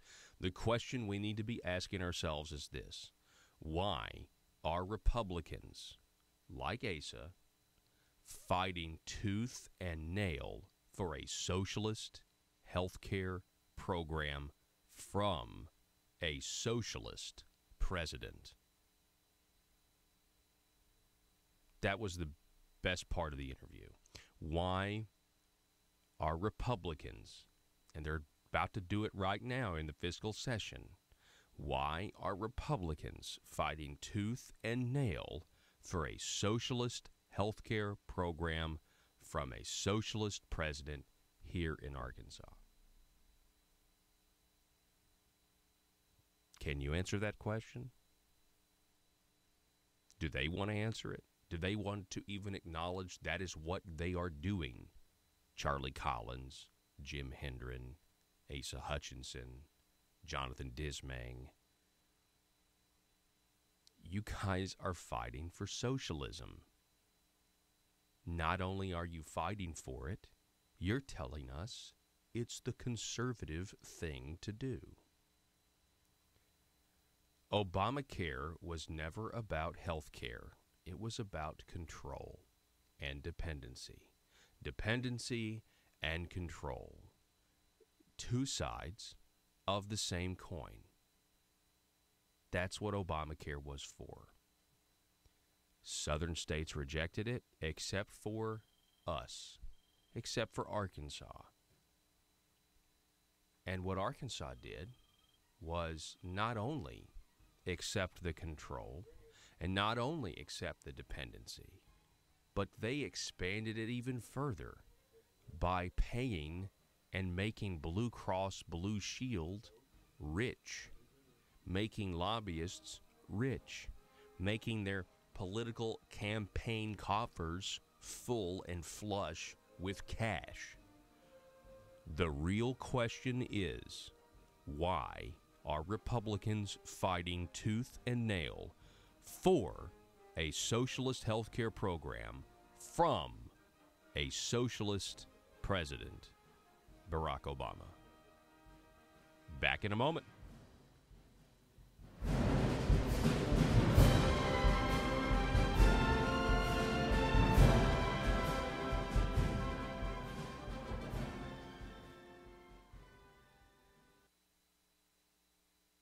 Particular order for a reason. Because if you want to have free speech, sometimes throughout history that has required the use of weapons to back up your free speech. I mean, the founding forefathers, they knew what they were doing. You know, they'd been through all this stuff before with England. And I think they got it right by making it the Second Amendment, not the Last Amendment or the Eighth Amendment or the Seventh Amendment. They made it the Second Amendment. Mm-hmm. And yeah, if you're good. a student of history, if you understand history, and I mean real history, not the revisionist stuff that they've been teaching here in school the last decade or so, you will understand how important the right to bear arms and protect yourself is. I mean, gun control, weapon control goes all the way back. I mean, in England, they did away with bows, you know. They actually registered bows, and they did away with swords, and they did away with spears, and they did away with weapons of war. And this is something that's been going on since the beginning of time, and it's done all in the name of public safety to protect us from ourselves, but it's done by tyrants that don't want you to have the ability to shoot them if they get too crazy with you. That's what it's all about. That's all it's ever been about, and that's all it's ever going to be about. It's tyranny. Yeah, that's really, really good. And I like that observation on the just the psychology behind the First Amendment and those 5 freedoms there, petitioning the government, speech, religion, press, all of that stuff, and assembly. And then it's like, in order to secure those things, we want to make sure you know that the second one is, after we just fought the most powerful military force in the world at the time, we know that, letting individuals keep firearms is a check on government's authority and power. And if you look at the 20th century, Bob, I mean, when you have these people, when the people are disarmed, what comes next is really is death and murder of mass populations. Right, that's right. You know, governments and genocide, governments are the biggest killers of people. Look throughout history. It's not man on man, it's government on citizens. And they'll separate various groups of citizens. You know, we saw the Jews in World War II. You see Muslims versus Christians. I mean, if you look at Sudan, you know, you have a North Sudan and a South Sudan, and that's basically Muslim versus Christian. And the people were disarmed, and the Muslims started eradicating Christians. And finally they took up guns for themselves and started a civil war and eventually won their independence. So, you know, history has all kinds of examples of what happens, one, when you get rid of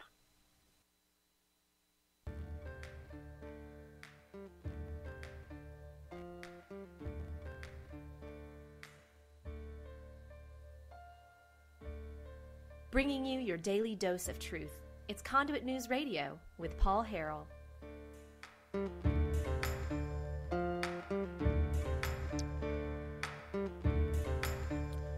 Some of your headlines today. Michael Wickline posted this article at 3:17 this morning. Headline: Governor issues tax cut call. Fiscal session kicks off, 19 goal in mind. And it's an article where Asa Hutchinson says that he wants to lower the tax rate, the top tax bracket, from 6.9 to 6%, which would reduce revenue by $180 million. So he gets a really friendly headline: Governor issues tax cut call. But folks, the Marble Palace establishment, they're using carefully crafted language. If you read the headline, but then go all the way down and you read the last quote in the last paragraph by Senate President Pro Temp Jonathan Dismang, a Republican from Searcy, he said the proposed cut is a high bar. Quote, it means the tax force is really going to have to dig in on the incentives. we're going to have to make sure that we're able to absorb it through new revenue and new growth in the state. I think it can be done. We're going to do so responsibly. Senator Jonathan Dismang is promoting a liberal philosophy that you have to offset tax cuts and make them revenue neutral. He believes that you must protect the flow of taxpayer money going to the government. Therefore, it is not a tax cut. It is actually, at the very least, no change at all.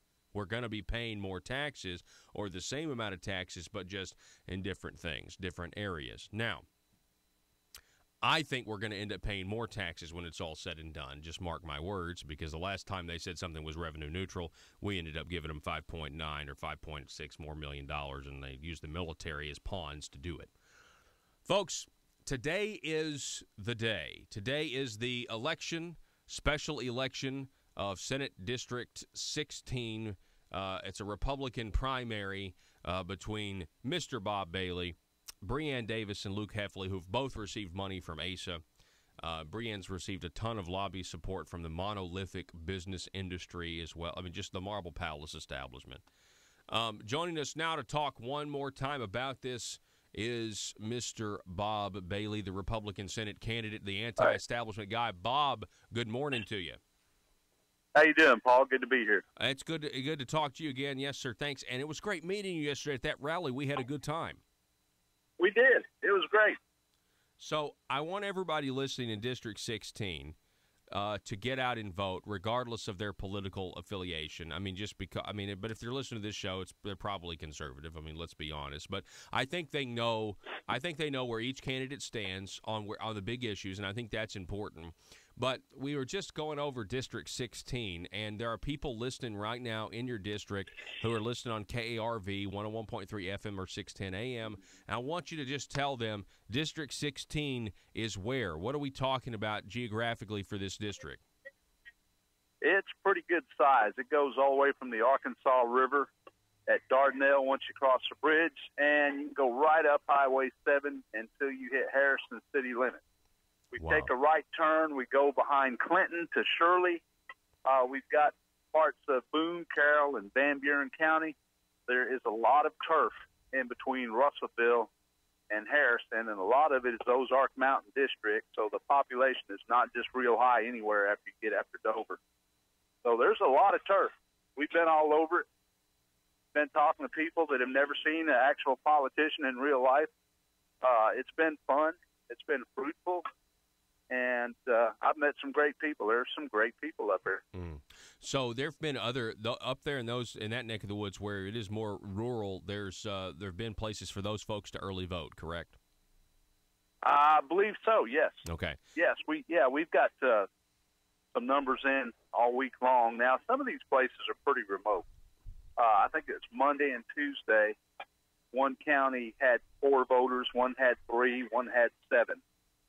So that's kind of what you're looking at throughout the week. But now there are little towns where, if you have 45 or 50 people vote, that's darn near the whole population of that particular town. So, our biggest message is just to get out and vote.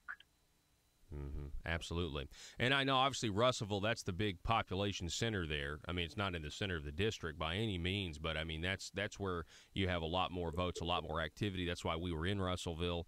And I have to say, Bob, the support from you, from grassroots folks, for people who are just, supporting you, volunteering their time, it was great to see that. And I think everybody has done a great job. Got to get to the finish line.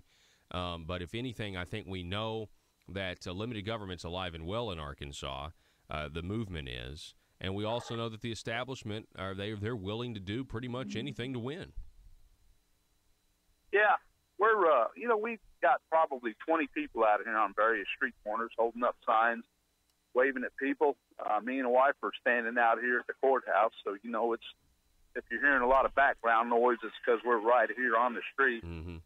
A lot of people have been waving, been getting a lot of honks, and the support that I've got has been phenomenal. I mean, I'd really like to thank everybody out there for that.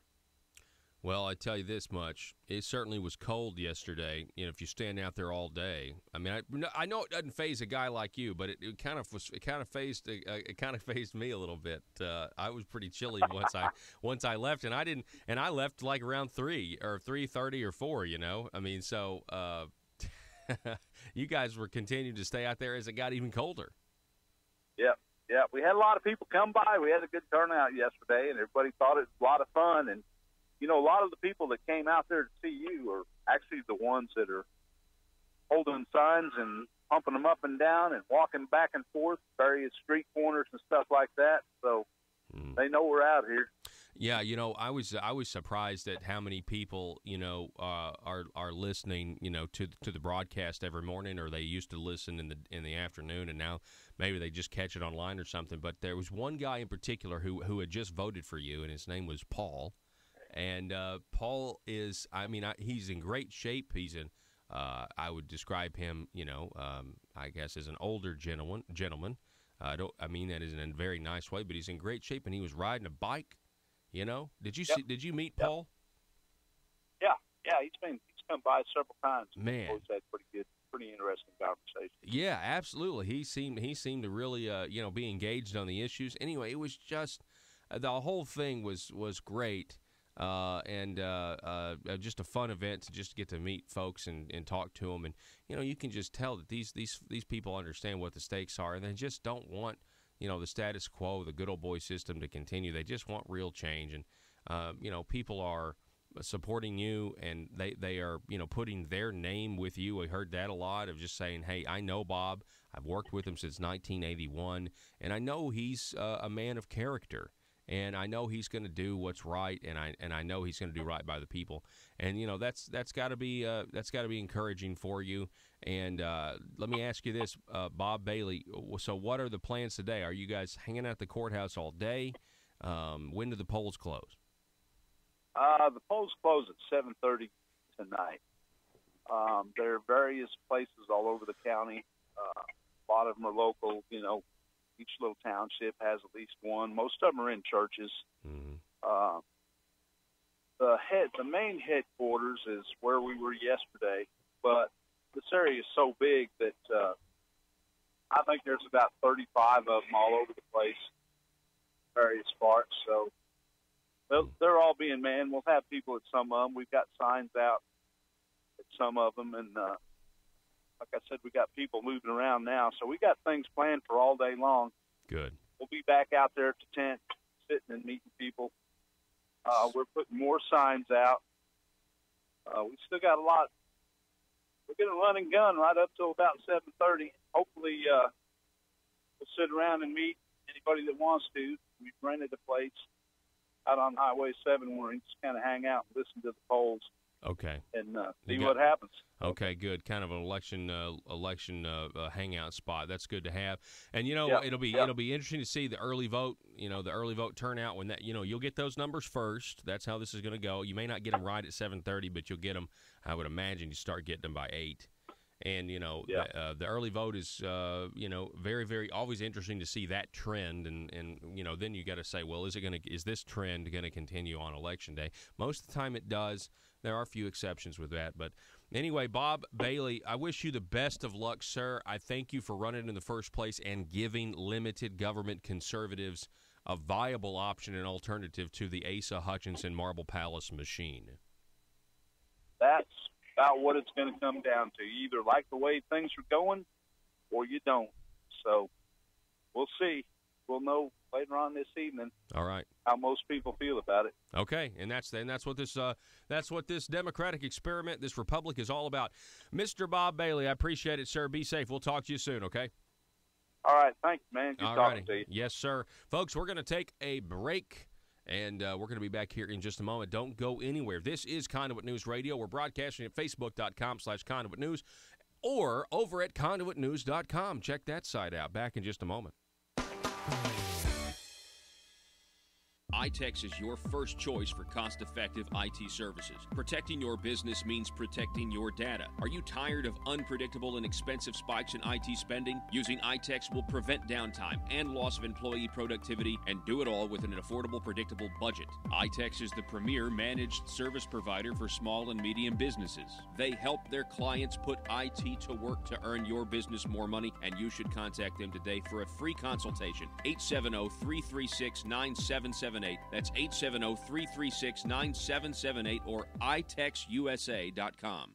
If you're like me, you believe that small business is the heart of Arkansas's economic engine, and it should be viewed that way by the politicians in Little Rock.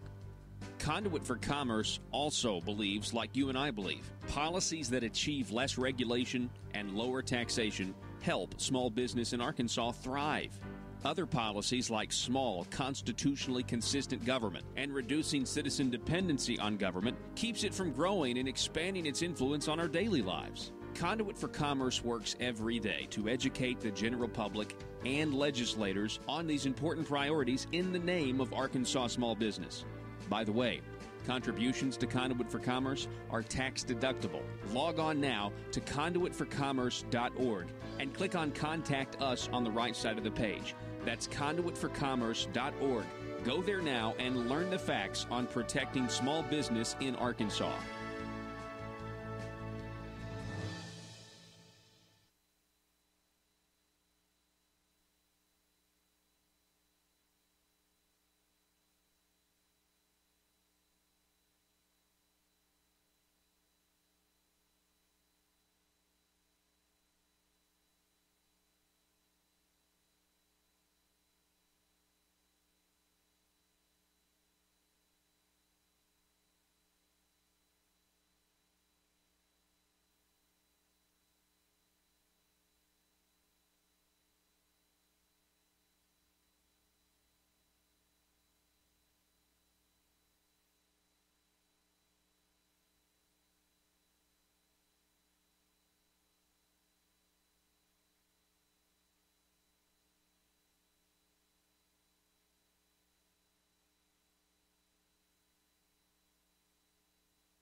Do you need conservative legislation killed? Or do you need policies enacted that ensure government growth? Then you need to get Nephewed. Hi, I'm nephew number 1 of uncle, nephew, and nephew, attorneys at law. I'm not a lawyer, but I am a senator. And I'm nephew number 2, and I am a lawyer and also a senator.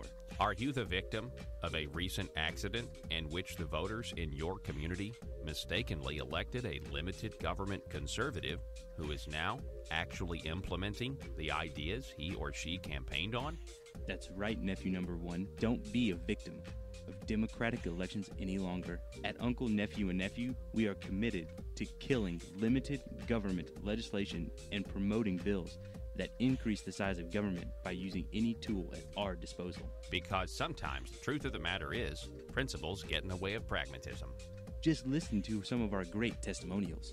Ever since I've been using the nephews, all my special interests have been served.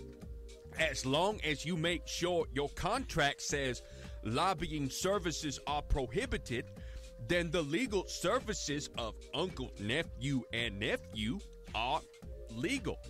Trust me, put the nephews on them. It came out of nowhere.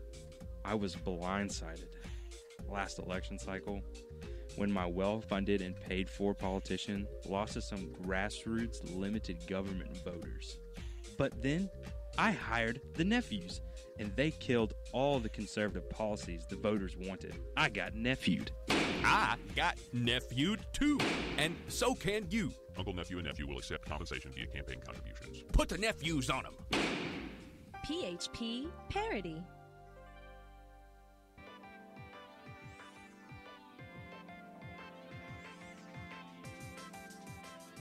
Conduit News Radio with Paul Harrell is building a liberty machine. Find out more at conduitnews.com.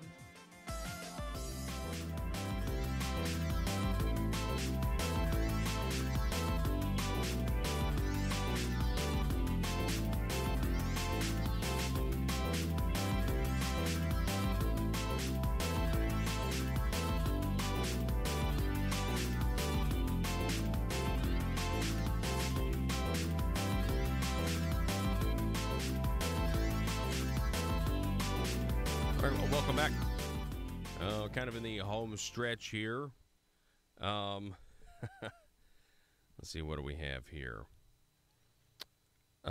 We have people on Facebook that are praying for Bob and his family. Prayers coming in from Randolph County. We are all watching for Arkansas to flip in a conservative way all the way, not just part of the way. Excited for your campaign. I remember the feeling. Oop, we had another comment, and now I can't read the old comment. It scrolled down. Excited for your campaign. I remember the feeling. It's awesome. God is in charge always. Levita on Facebook. Thanks for reminding us of that. You know, with this special election, District 16, God is sovereign over putting people in office, whether that's Bob Bailey or whoever it is. That is what's going to happen. So, and that is even when you lose, it's hard sometimes. You know, even if your guy loses, but if you read what the Bible says about it, it actually is an encouraging thought. As much as something like that can. Now, when they start voting in that liberal policy, it gets harder and harder. But that is the truth. So, all right. Real quick, go back to this article, Joe. I want everybody to understand something here. Headline, ex-lawmaker pleads guilty. I'm sorry, not that one. We covered that one, the first one, the first hour. Headline, Governor issues tax cut call. Let's read some of these quotes here, and let me tell you why he really didn't issue a tax cut call. It was just carefully crafted language. He wants to cut the tax rate from 6.9% to 6%. Now, that sounds great, but how many more taxes do we have to pay in other places to make it up? Yep. Yeah, I know, the top income tax bracket from 6.9 to 6%. But yeah, but in order to the thing is in order to I mean, look at those charts right there. Is that the bracket? If you make like 35 grand, you're in the top tax bracket in Arkansas. Okay, yeah. My point is if you make very little, Joe, in Arkansas, I mean, you're in the top tax bracket pretty easily. So let's see here. The top individual rate applies to Arkansans' taxable income exceeding $75,000 a year. Oh, okay. Well, I guess I'm wrong on that. It seems like I guess that's very interesting to me. I thought the tax brackets were a lot more. I don't know. That's weird. I'm gonna have to look into that. Joe, will you look up Arkansas tax brackets? I just want to see it. Arkansas income tax brackets. Let's get that graphic up there. Republican governors do what? Oh, right. That's fine. Go ahead. Yeah, take it down then. I can go through this. This is what the governor said. He said, Hutchinson also said he's working to address challenges outside the fiscal session. Quote, we have to have a fair reimbursement rate for our pharmacists. Okay, now that is a hot topic right now. And because they've got cuts in reimbursements. You know what some of the pharmacists want to do, though? They want to just go to straight fee-for-service Medicaid because they're tired of this Arkansas work stuff. House Democratic leader David Whitaker on the news that ASA is now trying to cut taxes further. Again, according to his verbiage, not what is actual reality. He said, quote, I'm not completely surprised. The governor's got a primary challenge, and I'm sure he wants to put his best foot forward and stay aggressive on those kinds of things. So he gets headlines like this. But if you scroll all the way down to the end of the article, Senate President Pro Temp Jonathan Dismang, a Republican from Searcy, said the proposed cut is a high bar. Quote, it means the tax overhaul task force is really going to have to dig in on the incentives. We're going to have to make sure that we're able to absorb it through new revenue. Meaning Asa and the gang and the boys, Asa and his boy Jonathan Dismang, are going to sell you a tax cut but tax you other places to make up for it. Now think about that. Sell you a tax cut but make up for it. Now, so I was right, wasn't I? Go to this now. This is the personal income tax bracket for Arkansas. I'm not really sure where the disconnect is here, but you're on 6.9%. You're in at 6% on taxable income between $21,000 and $35,000, 7% on all taxable income of $35,300 and more. So I was right on that. So yeah, I pulled up two different. I pulled up this website, and just to make sure that it wasn't outdated or anything, I pulled up another website, and I have. Go to the other one you had. I have this one too. It's taxbrackets.org, and it's still 6.9% on married and single tax brackets for $35,100 and more. Well, I know a tax attorney. I know a good one, and so So the top individual rate applies to Arkansans' taxable income exceeding $75,000 a year. A spokesman for the State Department of Finance and Administration said. So Michael Wickline reports on what but if you look at the tax bracket, it's like I've said, you get in the top tax bracket for making what is not a lot of money. This doesn't make any sense. Yeah, it's weird. So I don't know. Someone's reporting is wrong here. Or we don't understand. We have missing information. We have missing information. I don't know what that is. I don't know what the deal is there. But anyway, none of that matters. That was just an offhand comment by me, but I knew I was right. So the bottom line is this: carefully crafted language. That's the bottom line. Say it with me, everybody. Carefully crafted language. And that is a phrase that Asa Hutchinson himself came up with, and this is what it sounds like. If you want to know, he was asked a difficult question one time after a speech, and he ended up saying that I want to refer everybody back to my remarks. I want to refer everybody back to my remarks because that's the key language that was carefully crafted. Right. Yeah, and that's what spawned the concept of carefully crafted language. Okay, carefully crafted language. So when he says and gets these headlines, he's going to cut your taxes, but in reality, okay, at the very end of the article, they say they're going to find more revenue to do it in a responsible way. That's what is that really a tax cut? That is my question. And I really question the journalists here because this was John Moore. It's not Michael Wickline. I want to question some of these journalists here. How do you, and I said this last hour, how do you write that headline, Governor issues tax cut call? What is the definition of a tax cut? Do the journalists know what the definition of tax cut is? And my point is, there has to be some understanding of what it is. I mean, because you could just go around. I mean, are the journalists just going to say, well, if they use the phrase tax cut, then that's what we report because that's what it is? I mean, at some point you have to get to a black and white line of it is a tax cut or it isn't a tax cut. And if the same amount of money is going towards the government, how can you really call it a tax cut? A tax cut implies there's more money in the people's pockets and less money going to fund government. That's what a tax cut is. A revenue-neutral tax cut is not a tax cut. And yet, the governor gets these positive headlines because he's got a primary opponent. He gives a speech in front of the Arkansas General Assembly yesterday to kick off the fiscal session, and he says, I'm calling for tax cuts in fiscal year 19. And the Democrats say, well, he's just saying that because he's got a primary opponent. Republicans say, well, that's a pretty high bar, but we'll just have to offset it with more revenue. And he directly challenges the task force on taxes to come up with those new revenue. Who's the tax force run by?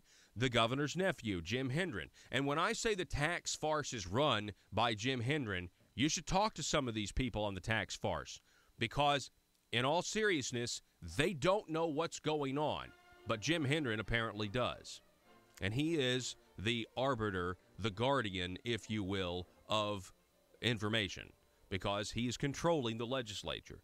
He is the guy, he is the architect of the choices that will be presented as the only choices. Well, we can do this or we can do this. But these are the only choices because we've spent time on this and we've spent research, and they hired a liberal consultant and lifelong Democrat and then later fired him to try to advise the tax farce on tax policy, which is one of the most heavily debated things that we talk about on the campaign trail is taxes. The Democrats want to put everybody's money into one big pot and divide it up equally, so they say. And we think that more money in the people's pockets and free market economics is the way to go. Lower taxes, less regulation, more economic prosperity. What is there to discuss? Do it or don't do it. Arkansas, be safe.